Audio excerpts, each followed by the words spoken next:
した。カシメロの左が火を吹いた。2度目のダウン。サンチェス立ち上がれるか。うなずいた。立ち上がりました。Sa wakas ay nagsalita na ang The Monster na sina Uya Inoue patungkol sa sanay laban nilang dalawa ng ating pambato na si Janriel Casimero. Ayon pa dito kay Uya Inoue na hindi umano nanggagaling sa kanya ang desisyon sa kung sinong boksingero ang sunod niyang makakalaban. Dahil ang tanging nagpapasya sa kung ano ang makakabuti sa kanyang karera ay walang iba kundi ang kanyang manager na si Mr. Hideyoki Ohashi. Kaya naman ang sabihin nito si Mr. Ohashi na 100% ng walang chance na mangyari pa ang laban nila nitong si Janriel Casimero ay yun at yun na nga daw ang masusunod. Ito ang naging salaysay ni Uya Inoue sa isang panayam sa kanya na tila ba itinatanggi nito ang mga paratang sa kanya na ayaw niyang labanan o takot siyang makipaglaban dito sa ating kababayan. Magkagayon man ay marami pa rin sa ating mga Pinoy boxing fans ang hindi naniniwala sa kanya at sinasabing nagpapalusot lamang itong tinaguri ang The Monster ng Japan. Dagdag pa ng mga Pinoy boxing fans na alibay lamang ito ni Uya dahil alam umano nito na may mapaglalagyan siya kapag tinamaan siya ng malakas na left hook nitong si Janriel Cuadro Alas Casimero, ang siyang suntok na kinakatakutan umano ng Hapon. Dahil ang kaliwang kamao umano ni Janriel Casimero ay mas malakas pa sa suntok na nagpatumba sa kanya na nanggaling sa Mexicanong si Luis Neri. At ang huling laban umano ni Janriel Casimero kontra kay Saul Sanchez ay ang mas lalong nagpatindig ng balahibo sa halimaw na boksingero. Ito ay ang kadalasang mababasa natin ngayon mula sa mga Pinoy boxing fans. Pero kayo ba mga ma'am at mga sir, sang-ayon ba talaga kayo na hindi hawak ni Uya Inoue ang pasya sa kung sino ang makakalaban niya? O baka naman naniniwala rin kayo na takot talaga siya kay Janriel Casimero at alibay lamang niya ang lahat ng mga sinasabi niya? Kaya naman narito at atin munang balikan ang pinakahuling laban ng ating kababayan na si Janriel Casimero kontra sa Mexicanong si Saul Sanchez. ですね。はい。さあ岩瀬さんはどうでしょうか。はい、前回の京口選手の試合がメインだと思ってます。まあそうですね、あれだけの戦いを見せられると、さあメインイベントはもちろんそれに匹敵するものを見せなくてはいけない両者、ジョンリエル・カシメロ vs サウル・チャンス・サンチェス。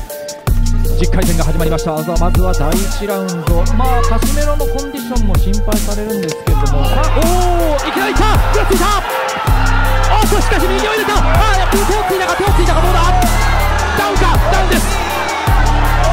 もいいカウンターしたんですけどね、後に。いやさすがカシメロ、攻撃力ありますね。いきなりだ、まだ30秒経っていません。まずはダウンを奪ったのはジョンリエル・カシメロ。なんとかちょっと手を思わずついてしまったというようなことになりましたサンチェス。ただカシメロはかなりかかっています。サンチェスの方はランキング、世界ランキング入りはしているんですけれども、こちらはバンタム級でのランキング入りということで、階級で言いますと岩瀬さん重いんですよね。この辺りはまたこちらのコンディションもどうかというのが気になります。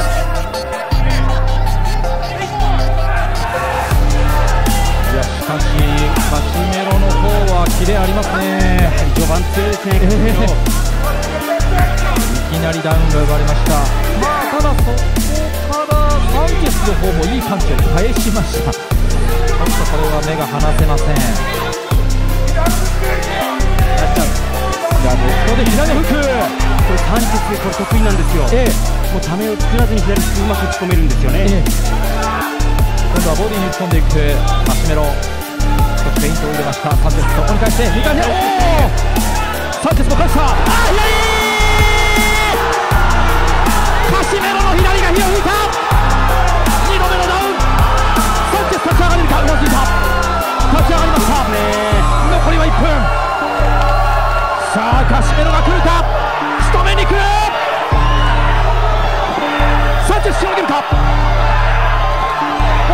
いや返す、いいです返している、そこに打ち込んでいくサンチェス、いやカシメロが集めていく、左に入った。ちょっとサンチェス力ないですね。ただタイミング合ってますよ、左フック。右から残りは40秒、少し落ち着くか、いやまだ効いている、今のクリンチャーサンチェスうまかったですね。2度目のダウンは思いっきり効かされました。残りは30秒、左を返した、合わせにいってます右、ね。カシメロがまた来た。このラウンドどうでしょう、しのげるか、止めた、終わった。そして余裕のワンハンドプッシュアップ、リング上はお祭り騒ぎ。ジョン・リエル・カシメロ1ラウンドテクニカルノックアウト。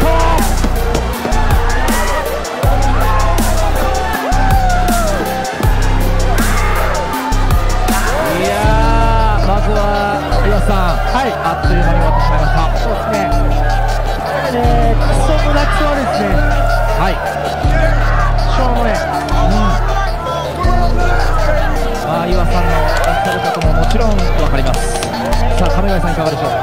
いやサンチェスいい選手ですし、実際いいシーンもあったんです。タイミングもあってカシメロが勝ち抜くシーンもありましたが、後ろに飲まれてダメージでストップされてしまいましたね。サ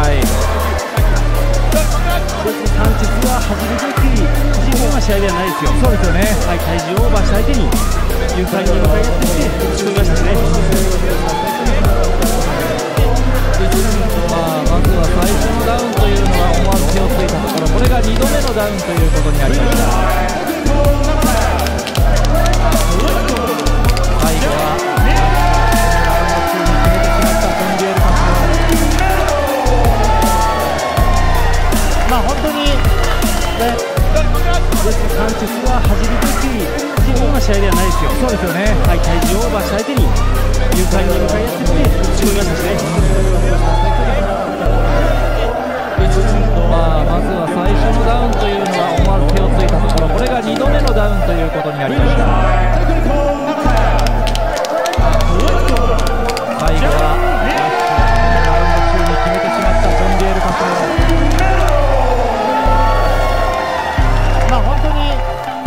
So yun lamang ang video natin sa araw na to.